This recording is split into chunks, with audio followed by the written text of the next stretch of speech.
নমস্কার বন্ধুরা, SAR blogs থেকে আপনাদের স্বাগত জানাই। এখন জল আনতে বেরোছি, এরপরে যাব বাজার। সেরকম একটা করার নেই, হালকা বাজার করার আছে। আজকে মঙ্গলবার, ছুটির দিন, কিন্তু দোকান খুলবো, অল্পই মাল করব। বাজারের পথে বেরিয়ে গেলাম। আজকে টেস্টটা খুবই আছে। চলো বাজারটা করে আসি। চিকেন ভিনিগার ডিপ করা হয়ে গেছে, এবার এগুলো রেস্টে থাক। কিছুক্ষণ পরে ধুয়ে এটাকে ম্যারিনেট করবো। করা কমপ্লিট হয়ে গেছে। এদিকে তোমার সুপও বড় পাত্রে ঢেলে ফোটাতে দেওয়া আছে। এই অল্প কটা মোমো তো, ওইটাই স্টিম করে নেব, ওর মধ্যেই দিয়ে স্টিম করে নেবো। অন্য সময় বেশি হলে আলাদা স্টিম করি।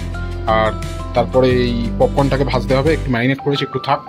স্যুপ রেডি হয়ে গেছে, এদিকে পপকর্ন ভাজা চলছে, এটাও হয়ে যাবে। এরপর সসটাকে রেডি করতে হবে। অনেকক্ষণ আগেই ওপেন হয়ে গেছে, তো মোমো স্টিমটাও হয়ে গেছে।